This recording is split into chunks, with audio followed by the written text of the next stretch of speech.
those companies profit each time you use it. Yeah. Nobody believes me. That's the craziest thing. Like, no, I used insurance. They paid for it. I paid them. And then out of that money that I paid them, they're paying for this. But that's not how it works. They profit on top of that. That's why your premiums go up. Thanks for tuning in to the Self-Funded with Spencer podcast. Let's go make healthcare better together. Yeah, it's funny. We tried to start this podcast. We've got, what do you call those things? Like a backdrop going crazy, and cord didn't work. But here we are. We're starting the show, Brad. Awesome. That we had really good conversation before, so maybe we'll pick some of that back up again. But perfect. Brad Hart, right, with Forest Park Pharmacy, wanted to welcome you to the show, man. Thank you. Super excited because this is one of the more random occurrences of how we actually got to be here. Is I saw some of your stuff on Instagram. Whether it came into my feed, because of the algorithm or because I just sought it out, I don't remember. But you started doing these really cool reels where you were tying some expenditures on Medicare pricing for drugs to Doge. And I'm like, this is kind of eye-opening. And the dollar amounts are huge. And so lo and behold, long story, but I reached out to you and said, hey, dude, would you like to be on the podcast? And you said yes. Yes, sir. So glad you found me. Yeah, those videos, it was really crazy. It was the type of video I had been doing for a long time, talking about the price that Medicare was paying versus us. And then one day Doge starts happening and they go, hey, we're checking out Medicare. And I went, you know what? Let's see if we can help them out, Yeah. So it just took off. And the good thing about that from a video perspective is it gave people a reason to share it. Yeah. They needed Elon to see what was happening. They needed RFK, Dr. Oz. Yeah, what I liked about it is one, it might be kind of conceived as a niche subject of Medicare pricing for drugs, right? Not your average person doesn't think about those things. But I think it was brilliant on your part, tying it in, especially at the time, the relevancy of Doge and how much it was being talked about, good and bad in the public sphere. It was a brilliant way to tie those two things together. And I'll be honest, that's what captured my attention originally. And I think over the course of the show, we'll have you give a couple examples of those for the show. I think it was pretty fascinating. But I just want to say kudos to you for using social media. I know it's helped your business, which we're going to talk about today. And it's the reason we connected. So folks out there listening, social media works sometimes to make connections. But Brad, let's take a step into the world of what you do. Why don't you just tell us what you do actually specifically? And I think we'll get your backstory a bit before we go deep into the business model as well. Okay, so we're a cost plus pharmacy. We're in Fort Worth, Texas. Cost plus pharmacy is we just buy the drug, we raise it 15%, and then we charge a $10 fee to fill it, and that's what we do. There's no billing. We don't take any insurance. It's just on the price tag. That's the door. So that's a novel idea, right? Yeah. What is the price plus some margin for you to operate a successful business? And then we use cash or a cash equivalent, right? I'm sure people can use credit cards. Yeah. Right? Yeah. In order to pay, no insurance is necessary. Seems like a pretty obvious idea, but in the screwed up world that we have in healthcare today, it's actually pretty novel, I would say. And that's what captured my attention. Also, the fact that you were in Fort Worth and me being in Frisco, it's like, there's no way this guy's that close. And so I really wanted to dig in almost selfishly as well, just to see how your business worked. We'll talk how it might intersect in the world of employer-sponsored healthcare later. Yes. But that currently today, your business model is a direct-to-consumer model, correct? But you didn't start there. You guys started in the pharmacy world taking insurance. So why don't you take us back a few years for the original business? Yeah, so when we started, we were just going to be a little local independent retail. And our plan was just to take all insurance, just be as helpful as we could to everybody. I assumed that the problem with taking insurance was that it was a pain. You had to fill out forms, you had to battle. And then in the end, it works out fine. That's just not the case. They do not pay pharmacy. So what we found, after 4 months of being open, taking all insurance plans, just filling everything that we could for everybody, they had paid us 2% under acquisition cost. So you were losing 2% every drug, essentially, or on average 2% per drug. And that doesn't pay for the pharmacist. That doesn't pay for the electric bill, right? 2% under our business, So that's not a business. Yeah. That's a charity. Yeah. So we had to drop that. And once I began to figure out where the billing happens, that's where the cost plus started to really blow my mind. Well, so excuse my naivety, but is that the case for most independent pharmacies? Is that they're struggling to survive, right, on the insurance model? Okay. Yeah, absolutely. they have to do so many obnoxious workarounds in order to survive. Every patient that comes in, you got to side eye them, like, what's their plan? What are their drugs? I can't fill that drug. How do I tell them that I can't fill it? A big problem that independent pharmacies have is you're not allowed to not fill a prescription because the reimbursement is bad. You can't use that as the excuse. So what do? They say that it's out of stock, right? But that's a lie. And patients know each other, so it's like, oh, it's out of stock for you, but I got it in stock for him. Because the plan is different. But that's so screwed up to put a pharmacy in that position in the first place where they have to lose money to fill a drug. I mean, you guys have to acquire that drug at a certain price point. It seems pretty obvious that you should get reimbursed at some margin above whatever that acquisition cost is. So why do you think it's arranged that way? Why do you think it's gotten to that point where it's an unsustainable business model for pharmacies to be independent for the most part? I think that the big 3 PBMs, maybe the extra 4 or 5 in there, are just trying to run them out of business. Like explicitly, I think that is the goal. Yeah. And we've seen it. The big ones that really help push the news on that are Walgreens. Okay. Walgreens doesn't have a PBM and they cannot stay open. Yeah. Without a PBM contract, without a big number of employers going to them, they are underwater and sunk. And the reason is, when you fill at the PBM pharmacies, they pay themselves way better.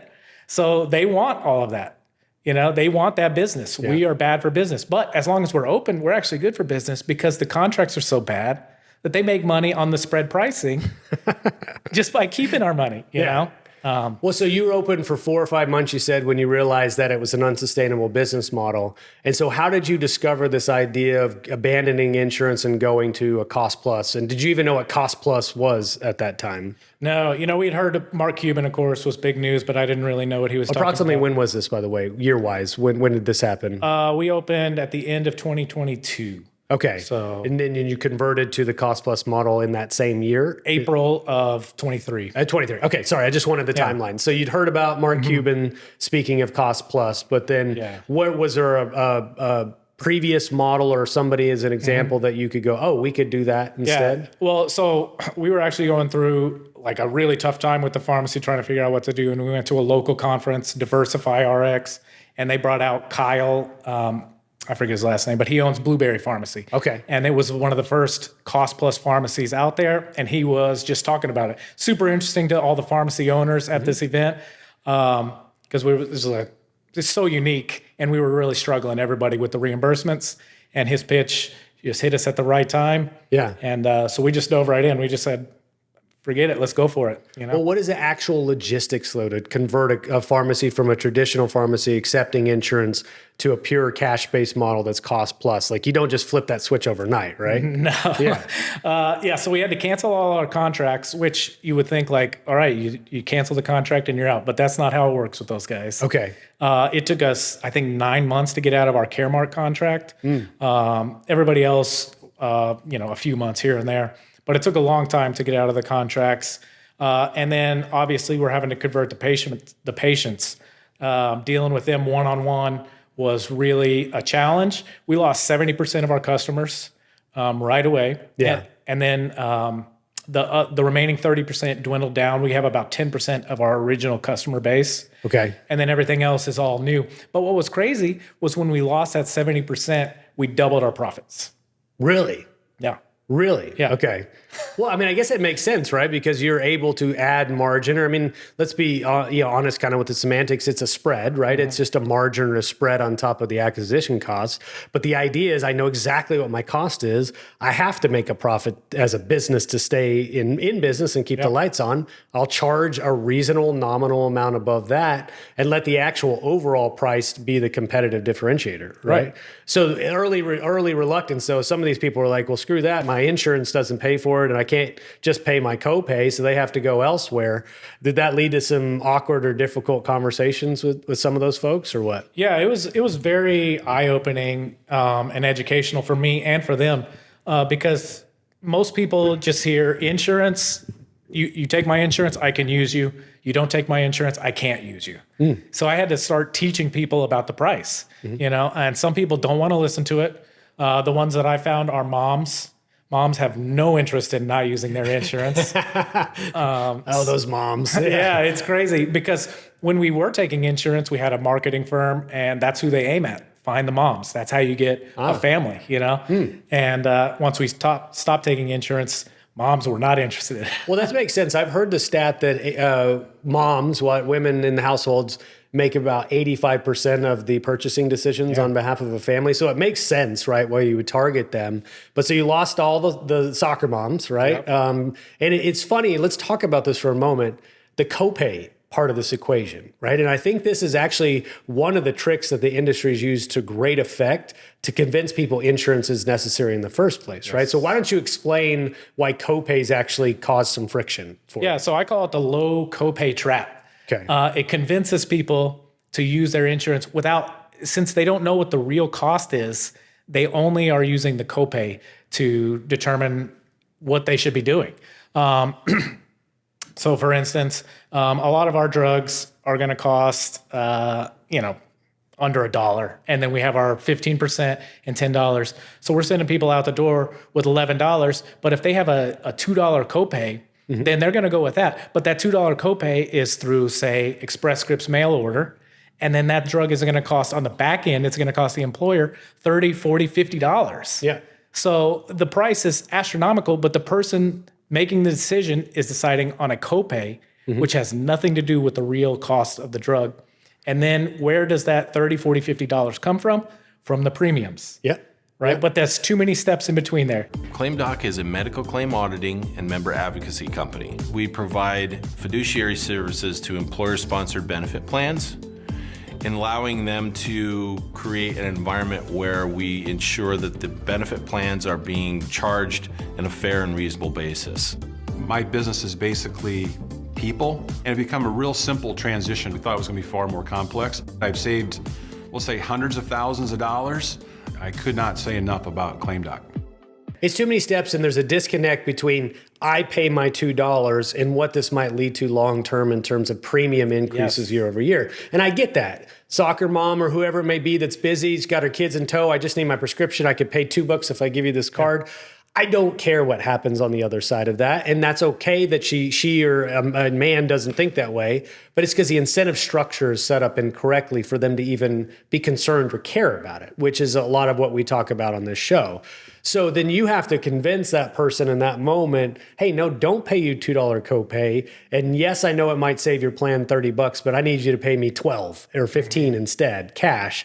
And at some point, there's a delta that's big enough that they go, no. But I'm sure some folks, you said 10% stuck around. So some of them think that they thought, okay, it's another $5 or $6, right? Well, we're cheaper than those people, or they don't care. Our price is so low that I've stopped giving the pitch at the counter. I used to, every time somebody would come in, we don't take insurance, we're a cost plus. That means the acquisition plus 15% plus $10, and then the people just glaze over. Yeah. So I just stopped. This is the price.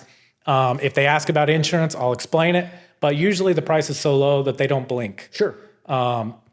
If they have a $2 copay, then they're out the door probably. Right. I'm losing that customer, which is a... Well, there's still something to be said about a local independent pharmacy that's very nearby, and that there might be an amount of money that's worth coming to you versus having to go to Walgreens or CVS, and they'll be willing to pay $10 extra. But why don't we take a second, Brad? I'd love to hear you actually define what the cost plus model actually is. So why don't you describe the steps through acquisition as well as setting a price for a drug for you? Okay, yeah. So we have a price checker on our website that gives a general price. We use a metric from a group of wholesalers and we pull their price. But what our real price is when you're checking out at the counter is our acquisition cost for the actual drugs that we hand you, what we paid for that exact drug, 15% on top of that, and then a $10 fee for the service, the fill. So it's basically like when you go to an auto shop and you have parts plus labor. Yep.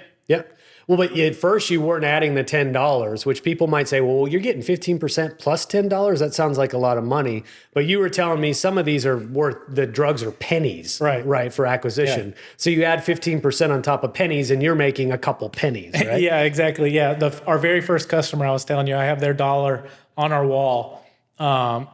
It was 85 cents we charged. Yeah. And so you added what, 12 cents on top of that or whatever to round it up to $1? Yeah. Yeah. So I mean, at the end of the day, and I obviously just wanted you to point out that distinction because it's important, is if a drug costs 10 cents to fill and you make a penny and a half on that drug, you can't make enough money, obviously, to stay in business. So that's why the $10 gets added on top.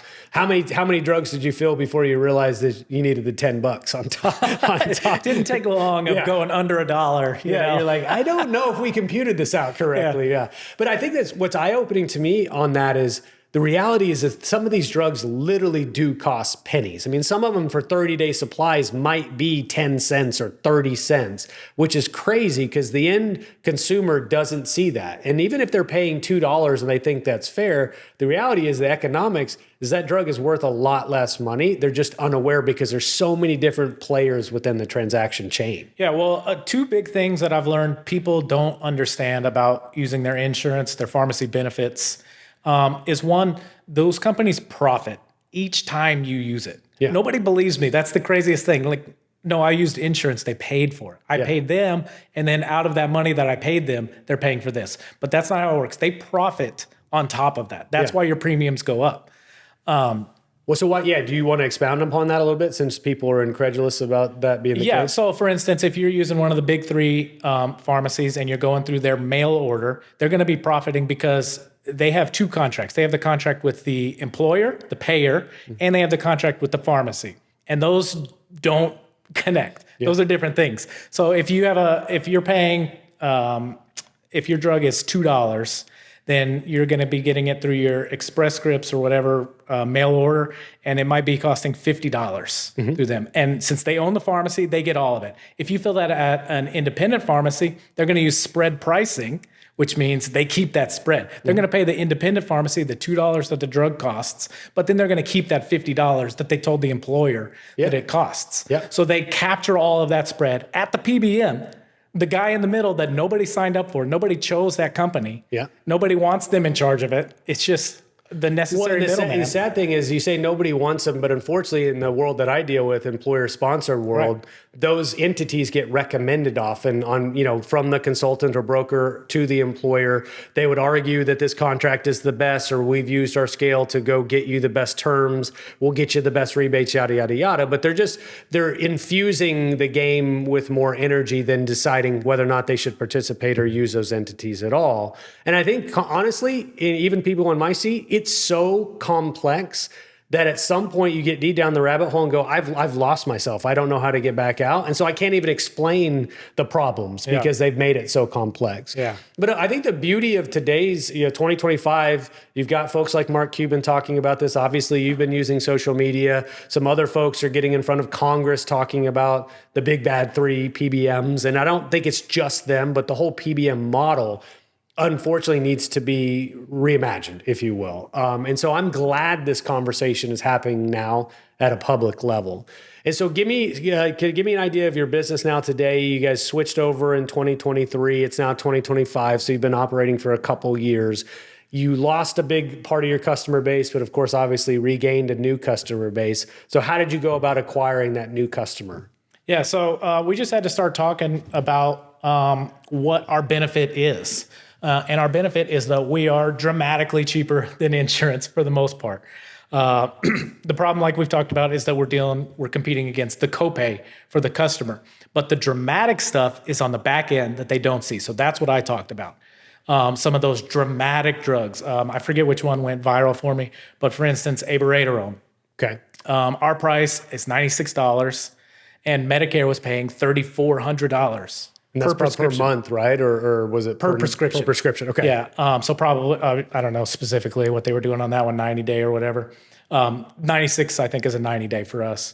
And so that turns into $1.5 billion that Medicare is paying extra on top of what they should have been paying, which is just absolutely ludicrous. But that's why our insurance is so expensive, $9,000 a month for an individual for that kind of thing. We could bring that way down if we weren't wasting money paying for that. How did you go about the realm of tying what you do into Medicare pricing and ultimately Doge? Like, when did you make that connection where that was something that you wanted to discuss? I've been talking about it for a while, talking about the price differences and how crazy it is. And then one day they walked in and we're talking about what all the savings that they were going to offer with Doge at Medicare. And then I look at what we're saving, $1 billion on one drug, So I just thought this is a perfect connection for Doge. Yeah, and were you able to uncover the number of prescriptions that Medicare paid for in a given year for that particular drug and the price? Like, where do you get that information from? They post it. They post it. Okay. Yeah, that's all public data. So I pulled it into my own spreadsheet and I just control F, and add it up and see where it all goes on there. Well, that's an enormous amount of waste, right? So you talk about 1.5 or 1.8 billion dollars, and you have a series of these videos where you're tying each individual drug to the savings potential, and all of them constitute hundreds of millions, if not billions of dollars of savings on one drug in 1 year. Yes. What Medicare is paying versus what you could fill for. And then you scale that up, we're probably talking in the neighborhood of tens of billions of dollars that we waste annually as a country overpaying for drugs. Yes. Only Medicare. Only Medicare, right? Yeah, we're not even talking about employer-sponsored Right. healthcare, Medicare alone. So it's likely in the hundreds of billions of dollars when you add it all up at scale. And that's obviously long since been our argument at Pareto for what we do. This is just an example of a local version of that. But I think every rock you overturn, you realize like there's bugs that are crawling out from under that rock. And I want to ask you the experience of going viral, though, because before you got onto my radar about a year ago, I think you said you had a video that you essentially, over the course of a couple of days, exploded. So tell me what happened, what was the video, and what was the fallout after that? Yeah, so I think it was abiraterone or droxidopa, one of those drugs, imatinib maybe. I told the price, I think our price was $17. It might have been imatinib, $17 for us versus $2,400 on Medicare. And it went crazy on TikTok. That's the only place I got any views at the time. Okay. Nowhere else. I mean, it was crazy. I had 3 million views on TikTok, and the video on X still is under 100. Yeah. Well, if you figure out how to use X, tell me, because I have not cracked that code. Yeah, either, me either, man. It's weird why one platform is more appropriate for what you make or not, Right. or who knows. But the reality is you got 3 million views over the course of how long? A few weeks or so? Okay. Yeah, just a couple weeks, and then it died. Like, there's they no always views do, on it anymore. But it totally transformed our business overnight. The next day, our phones were ringing off the hook, and we weren't ready for it at all. We had no phone filtering. There was no answering service. There was no, if you want to talk to a pharmacist, press 1. Nothing like that. It just rang. Yeah. And it went straight to us, You're like, hello. Yeah. So what were those few days like? It was a lot of probably customers, unfortunately, you couldn't help, correct? Yeah. It was crazy because everybody hears that we save them a ton of money, and so they call with their expensive brand medications. And we can't help with brand medications. Okay. That's tied up in the rebate game. The list price has to be astronomical so that they can offer a whatever reduced price with the rebate. So we're, of course, getting a ton of customers looking for expensive brands, and they were looking all over the country. We're only in Texas, Ohio, and Indiana. Okay. So we couldn't help any of them. So it was just all day going, no, can't help with that. No, can't help there. We actually pulled up Kyle, the guy who did Blueberry. He also has a website called costpluspharmacies.com. Okay. And that's a search tool to find cost plus pharmacies around the country. Ah, cool. So we were just directing people there all day long. Gotcha. Yeah, because they may have been able to be helped by somebody Right. licensed in a different state. And I didn't realize this. You were telling me this over coffee that you have to be licensed in each individual state, right? Yes. So I was asking you, well, do you just mail order across the country? And you said, well, no, I've got to be licensed into all 50 states. So you said Indiana, Ohio, and Texas. But you told me there's legislation or something coming down the pike where you might be able to take a test and get licensed across the country in one fell swoop. Yeah, well, there's 18 states that require the pharmacist specifically to be licensed. So you have to have a pharmacist on staff who's licensed in the state, and that requires a personal exam. Like they have to go to a testing Proctor site. exam, right? Yeah, and take the exam. Whereas the ones that don't require a pharmacist license, the pharmacy itself just has to get licensed. And that one's much easier. So we can do most states pretty quickly once we have the time to actually do the applications. But NABP, the National Association of Boards of Pharmacies, has an exam that's coming out next year that's going to allow pharmacists to take a national certification exam. Okay. And so hopefully that'll make that a lot easier. Yeah, because the goal would be able to do mail order across the country, correct? Right? Because I mean, today now it's very common, right? I get one of my drugs through a mail order pharmacy. The reality is that the brick and mortar isn't necessarily required in order to fill a drug. Right. And then if people are finding you through your social media and finding you through the website, and you have the best price and you could mail it to them, that's ideal, right? Mm-hmm. So what is the after that fallout, I guess, and then you realized, oh shoot, like there's something to this social media thing. It's obviously driving attention to our business, but some of it wasn't the right attention, right? Some of it was folks that we just can't help. So did that change your strategy after that? Or did that change your process of filtering out the folks that were calling in so that you could get them to the right place, but it wasn't you? Yeah. So we fixed our phones, first of all. And we said, we can only help you in Texas. But then our price checker, I expanded our price checker. At the time, it was really limited on the drugs that we were really helpful on, or the really common drugs, stuff like that. I added everything that I possibly could. I think we have over 10,000 drugs in our price checker now. Okay. And tons of those are drugs that we can't help with. Oh, really? Yeah. It's like, this is a bad price. If you call us, it's going to be a bad price. Yeah. Just so that people know.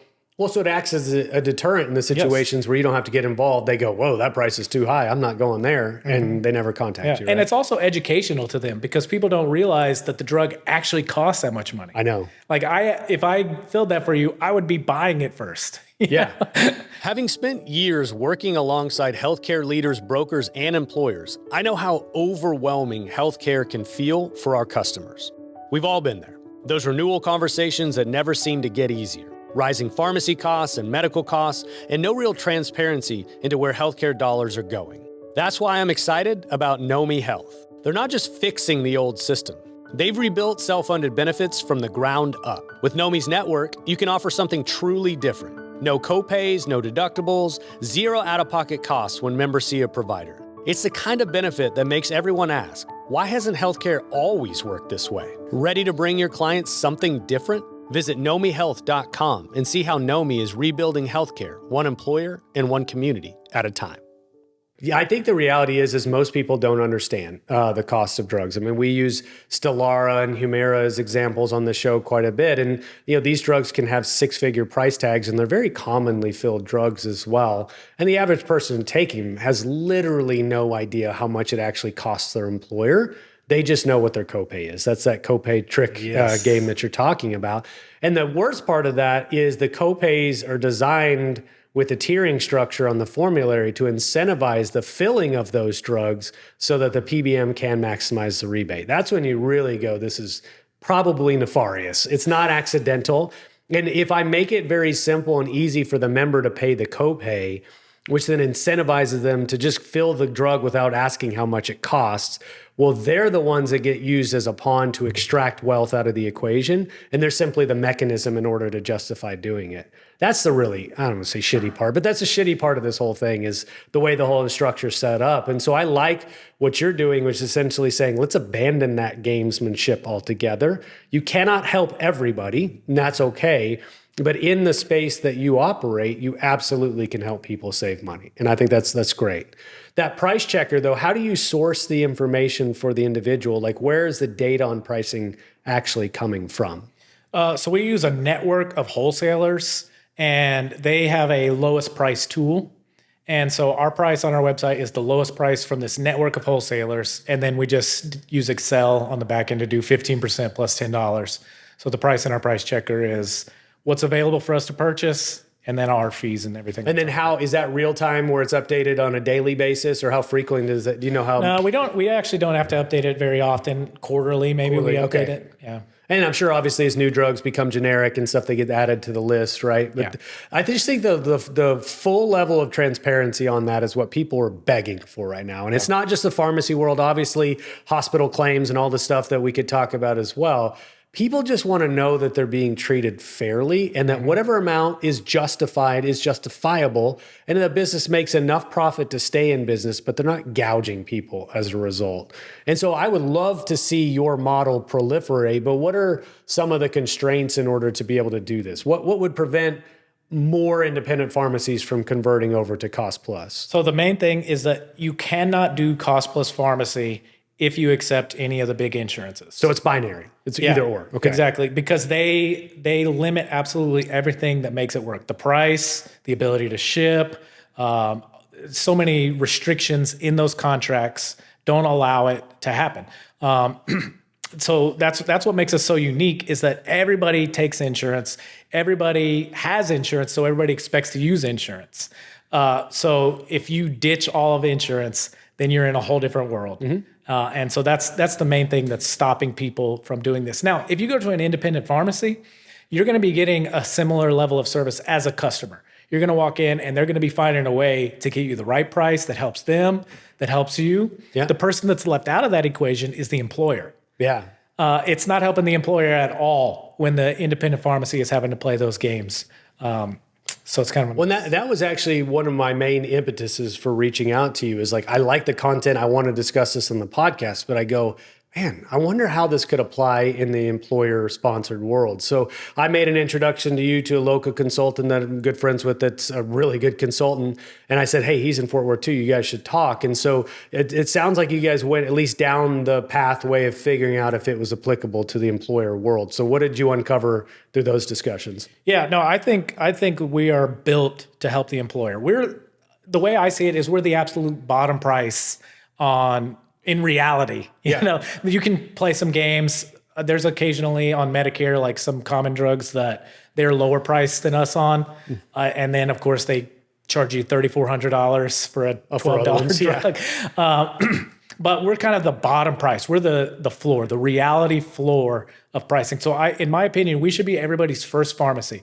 You look at our price, and then if there's anything else that any of those games can help you with, then you go to that place. But we filter through all of the nonsense, in my opinion. Yeah, I mean, it's clear and transparent, and that's why I think employers could benefit. And so I think you discovered through the line of inquiry that attaching to the PBM, right, is ultimately the next step. And then working with a PBM that understands your business model and allows for it, and even, I would say, incentivizes for it, which is really what it comes down to. The end of the day is you need to make it so easy and frictionless for the employee, and the incentive structure needs to be correct so that they have no reason not to use you as a pharmacy, so that the employer saves money on the back end. Because if you require that member to make a different decision and it's a little more painful or it's a little more costly to them, they won't do it, right? So then it comes down to setting up the right plan design and incentive structure. And so I really do think there's a pathway for you. One of the reasons I wanted to have you on the show is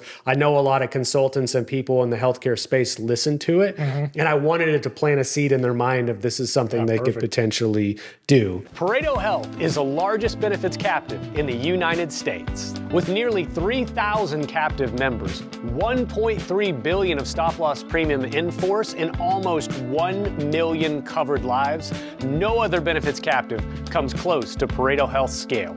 But it's not just about the numbers. Pareto Health is a mission-driven organization, and that mission has two distinct parts. Number one, to make self-insurance simple and more accessible for small to mid-sized employers. And number two, to arm them with the most powerful cost management tools on the market.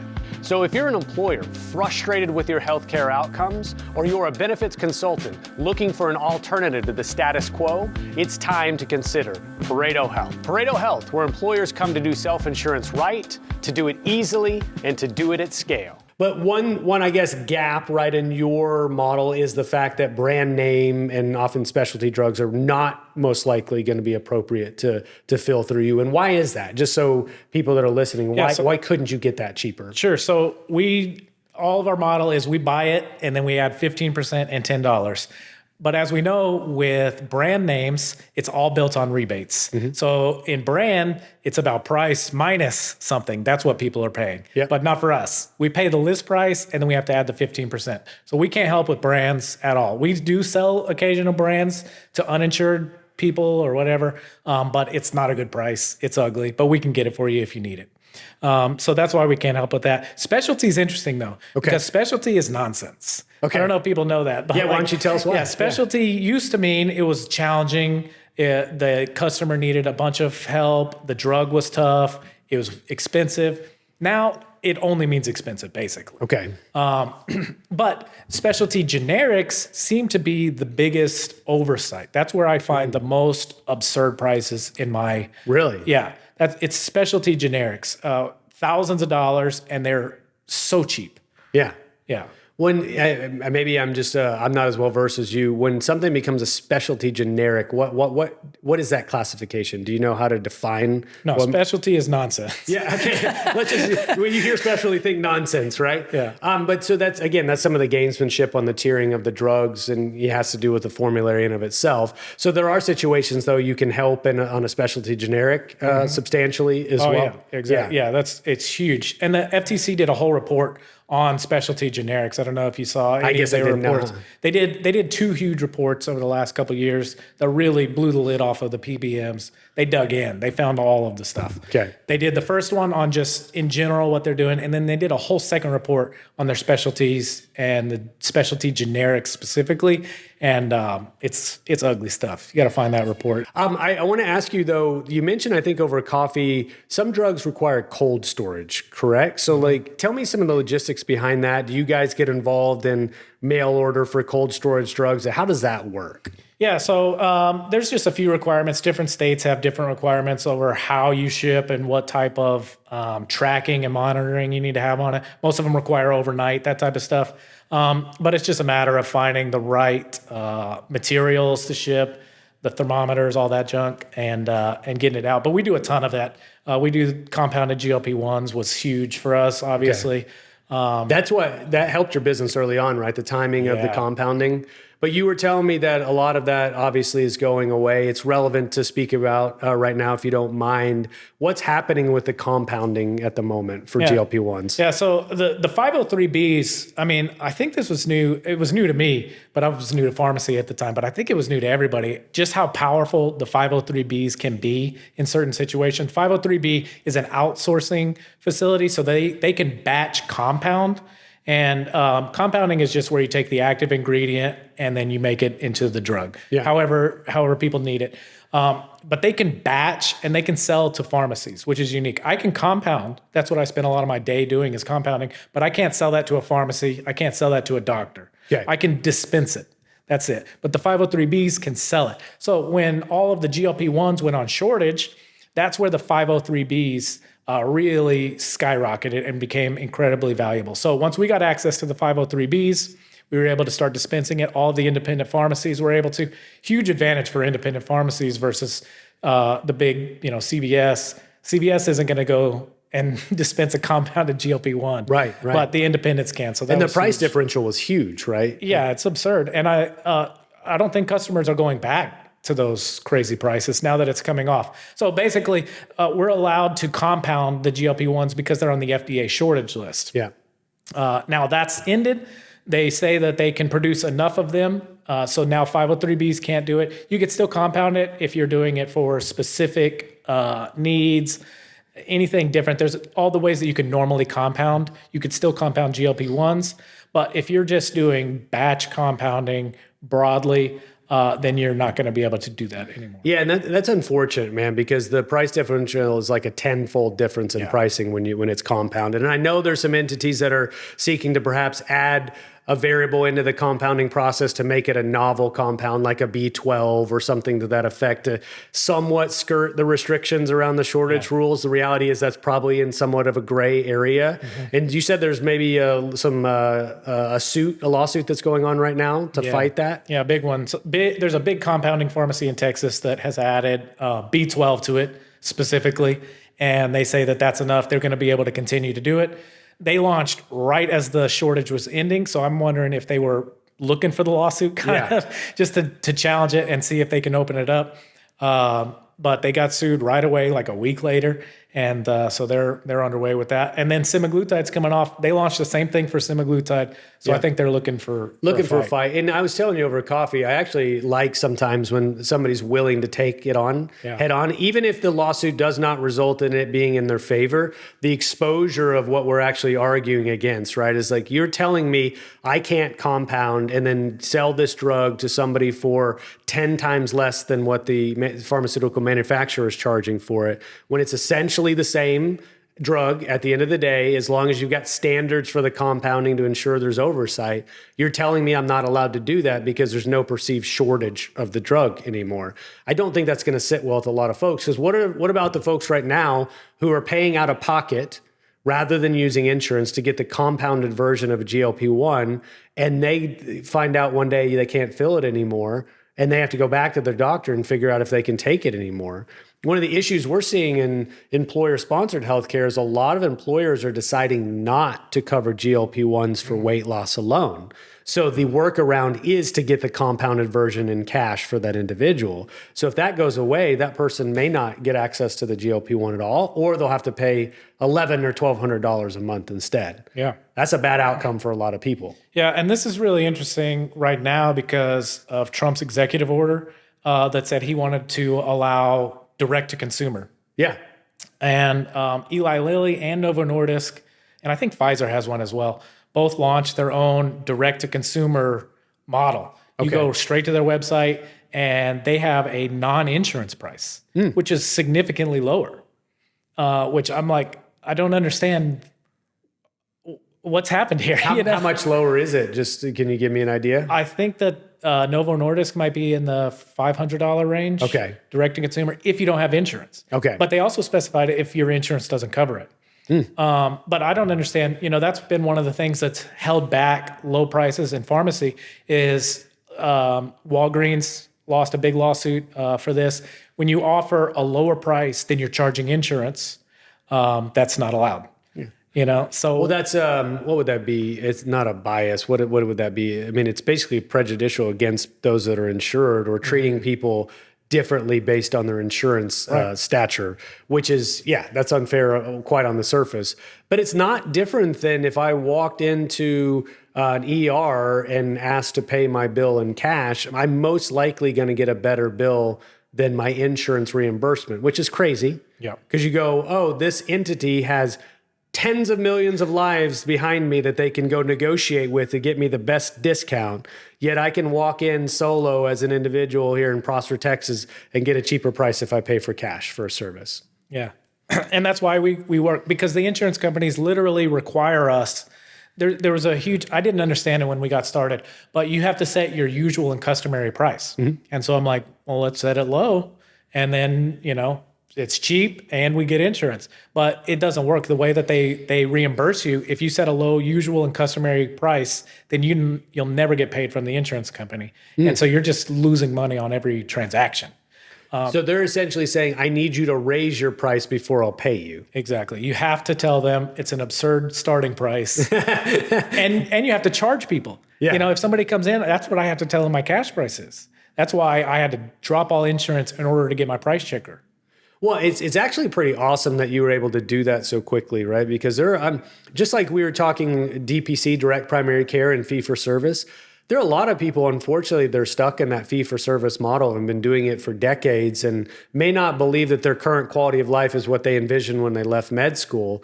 You guys have converted over to a cash model pretty quickly, and it sounds like it's been a big boon to your business as well, which is phenomenal. Chronic health issues, surprise out-of-network medical bills, inflated medical and prescription drug prices. These issues cost self-insured employers hundreds of millions of dollars every year. Add to this the rising cost of care and potential for waste across the life of a claim, and it's clear that self-insured employers need innovative solutions that lower their health plan spend.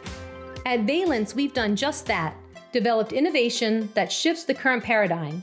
A complete and integrated ecosystem solution driven by data, one that manages and simplifies the complexity of medical claim costs. It is through analyzing millions of data points that we enable employers to realize and fuel cost-saving solutions. Valence experts come prepared from day one, targeting the fraction of claims that will drive the majority of health plan costs. That is how our team lives the Valence promise, engaging early and often for smarter, better, faster healthcare. So how could you help others do the same? Or like, what would you say to an independent pharmacist that might be listening? Like what it would be like to transition off and why not to be scared in order to do that? Yeah, it's interesting. Everybody, all the pharmacists hate the insurance companies. It's brutal out there for pharmacists, but they're all afraid because so many people take insurance. When they hear that number that I lost 70% of my customers, I mean, that's just like, oh. Be devastating, right? Yeah. But doubling the profit at the same time is real. That's really what happened. I doubled my profit when I lost 70% of my customers, which is insane. I can't believe that it's real, but I wrote it down so that I would remember it. But yeah, if you're trying to do it, if you have an independent pharmacy, it's a different type of business. You're in the education a little bit. You got to teach people. You got to find different customers. But drugs are cheap, man. People don't realize that the U.S. has some of the cheapest generics in the world. Like, it is so cheap to get generics here. We have a super competitive wholesale marketplace. There's 3 big wholesalers, and their prices are absurd. You can't go through those guys if you're going to try to save money. Okay. But if you're using this group of secondary wholesalers, we might use 10, I think, but there's even more than that. Those guys are competitive. Yeah. They have to compete, and their prices are rock bottom. So you can get drugs really cheap. You can sell them really cheap. Low-income patients can pay for these drugs. Yeah. It's affordable. Well, that's it. And the reality is if the marketplace was rational, like any other type of market, we'd know approximately how much something costs. And then there would be a margin on top of that was perceived to be reasonable. And then there'd be a voluntary transaction between buyer and seller whether I derive enough value out of that pair of jeans that are $100 or $40. I know, they shouldn't cost $10,000, right? So if I go and say, I like those jeans enough, I'll pay $100. I know they're making some percentage of that, but I also have a decent idea of how much those jeans cost to manufacture, and I accept that. In this world, you have literally no idea what something costs, and you have no idea what you're even paying either. You literally only know the simple portion of it, which is your copay majority of the time, and you've been kept completely in the dark about any of this equation. That's an irrational market, unfortunately, and you're trying to bring some sanity back to it. So I don't know, have you had a chance to look at the recent executive order from the last week or two about most favored nation pricing? What's your thoughts on that, since it's relevant right now? He might be able to make it happen. I don't know why he would be able to. The rebates are the problem with the prices. Like I said, generics are already cheap. We don't need help with the generics. They're rock bottom price already. But I think that what I've seen from the presidency in the last few years, it seems like they can kind of get anything done they want. So he might actually get this most favored nation price thing happening. But ultimately, that's going to be a centralized price control. It's going to have a metric. Yeah. The most favored nation is going to be a metric price that somebody sets. And just like our metrics that we use right now, it's going to get twisted. Yeah. Do people know, maybe you would know, do people know that AWP is a nonsense price? I think folks that operate in the PBM space do. I don't think the average person knows that. So why don't you go ahead and describe why it's a nonsense price? Yeah, so average wholesale price is what that stands for. And that's how a lot of reimbursement and price is determined in pharmacy. That sounds like a great metric. You take the average of the wholesalers, and that's the price, perfect. But it's not the average wholesale price. Okay. That's just the name. It has nothing to do with the wholesale price. It's 100 times what we actually pay for it. Okay. And so when you're getting a price and it's AWP minus 80%, who is paying AWP? Nobody. Yeah. I can't even pay AWP if I wanted to. Nobody will sell me anything at AWP. Okay. So it's a total nonsense price. So then how the hell is it the average wholesale price if nobody actually pays the average wholesale price? It's a proprietary. What is it an average of? It's a proprietary private company that sets that price. Okay. It's just a name, average wholesale price that's sold. So that's the kind of the price fixing, if you will, that you're getting at. So if we get most favored nations price, that sounds easy. We'll just get the lowest price. Yeah. No problem with that. Easy. But I think eventually that could get twisted and we could have some messed up prices the same. Well, the obvious unintended, or maybe it's intended consequence of that is we may get most favored nation pricing, but the costs might get raised in other nations in order to make sure that floor is not so deeply discounted. And so therefore, yeah, it may bring our costs down, but then other nations are coming up as a result. And then we got to some other middle ground, if you will. Every single legislation, like it or not, has intended consequences and then has unintended consequences. And I don't like us attempting to legislate our way out of problems. I would much prefer private sector, folks like you just shining a light on a better way to do it and attracting people to your worldview than have the government involve themselves too much. Yeah, I totally agree. PBM reform is huge right now. Everybody's talking about it. Just yesterday, the president of PCMA was, or not yesterday, it was a couple days ago, in Congress testifying, and he just got, yelled at for a long time. Everybody is trying to get PBM reform through, but we don't need PBM reform. We need employers to solve the problem. Yeah. That's where the main problem is. Medicare can solve itself, but employers have the power to solve it right now because these are voluntary contracts. Well, the last stat I heard is 165 million Americans get their health insurance through their employer in some form or fashion. So it's half the country, effectively, that's the case. And so why do I spend so much time talking about employer-sponsored healthcare is because I think they're the biggest lever in the United States to actually change things at scale.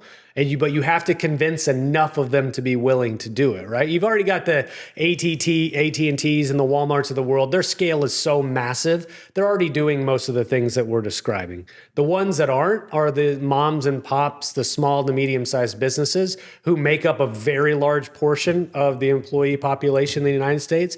We need to get to them and have a lot of them band together and say, we can do this. That's where I actually think you could see significant results in healthcare improvement. And so, Brad, we'll kind of finish up here. I'll get your sense of healthcare in the next couple of years. But I'll just say this right now. I'm hopeful that this conversation is the first of many for you in this space, because I do think there's room for your model working with employers. And I think it's a match made in heaven if we can figure out the logistical piece. So I usually ask, the final two questions I ask on a podcast are this. One, where do you think healthcare is going in the next couple of years? And so you obviously can answer through whatever lens you want, but if you want to focus on the PBM space, that's fine. And then I'll ask for your closing thoughts after that. But so just talk to me for a few minutes. Big picture, where do you think this thing's heading? Well, like I said, I think PBM reform is the first thing that's going to happen everywhere. Texas just passed PBM reform.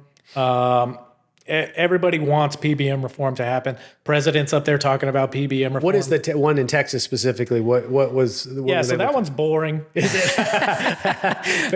But it's necessary, and this is one of the reasons that highlights to me how hard PBM reform will be.